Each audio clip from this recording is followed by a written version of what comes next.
The first pandas to arrive in the U.S. in more than 2 decades are about to make their big debut in California. It's the latest development in what's known as panda diplomacy. And as William Brangham reports, the exchanges between China and the U.S. are not always black and white. It's a diplomatic journey that hasn't happened in over 20 years.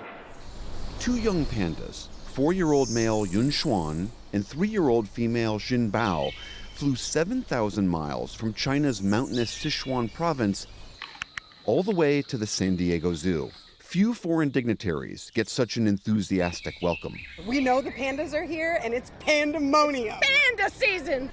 While these two are expected to draw big crowds, they're initially being kept out of sight for a few weeks to let them acclimate. Apart from Atlanta, San Diego is now the only zoo in the nation with these precious bears. San Diego Zoo received its first pair from China in 1996.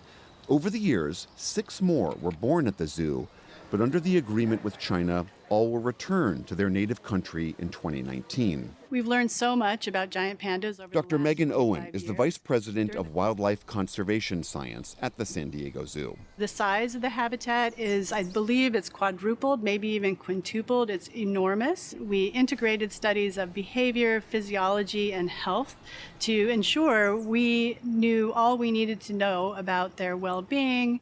But San Diego isn't the only zoo prepping for pandas. It's official. The pandas are coming back to D.C.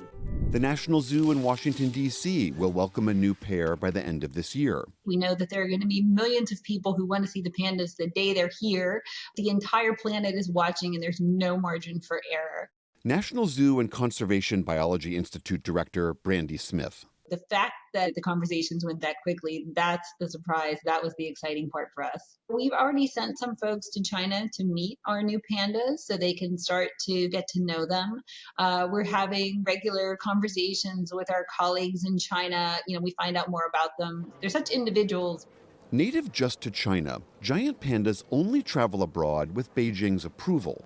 Chinese panda diplomacy started in the 1940s, a way for China to bolster its image with the wider world and to help conservation efforts. In the 1970s, 2 pandas were sent to the U.S. during the Nixon administration, and they drew huge crowds to Washington's National Zoo. The practice has continued ever since, and with several other nations as well. The exchanges aren't always harmonious. In 2010, when President Barack Obama met with the Dalai Lama, who Beijing views as a Tibetan separatist, China recalled 2 pandas. When pandas are withdrawn, China doesn't say this is a symbol of bad relations. Some other excuse is always given. Susan Bromwell is Distinguished Professor of Anthropology at the University of Missouri, St. Louis, and a member of the National Committee on U.S.-China Relations. There's been this whole furor about pandas being sent back to China and not renewed as a symbol of the deterioration in U.S.-China relations. Last year, amid heightened tensions between the U.S. and China, the National Zoo had to say farewell to its 3 bears. The Memphis Zoo set home its last bear, Yaya, and Atlanta's 4 pandas are headed back in the fall. With no new returnees on the horizon, it seemed the U.S. would be panda-free. But then last year, when President Biden and President Xi Jinping met in California, a breakthrough. Pandas have long been envoys of friendship between China and the U.S. We are ready to continue our cooperation on panda protection with the U.S. In addition to the duos in San Diego and those coming to D.C., next year, 2 more will head to San Francisco. But with less than 2,000 giant pandas in the wild, there are questions about whether captivity is humane. Jeanette Hemley is Senior Vice President of Wildlife Conservation at the World Wildlife Fund. Populations in the wild are getting isolated, and so that makes it difficult for pandas to breed, and that's why their numbers are recovering so slowly.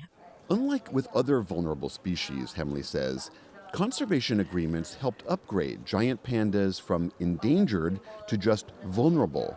But breeding the bears is incredibly difficult. Despite their playful, gregarious reputation, the bears are naturally solitary.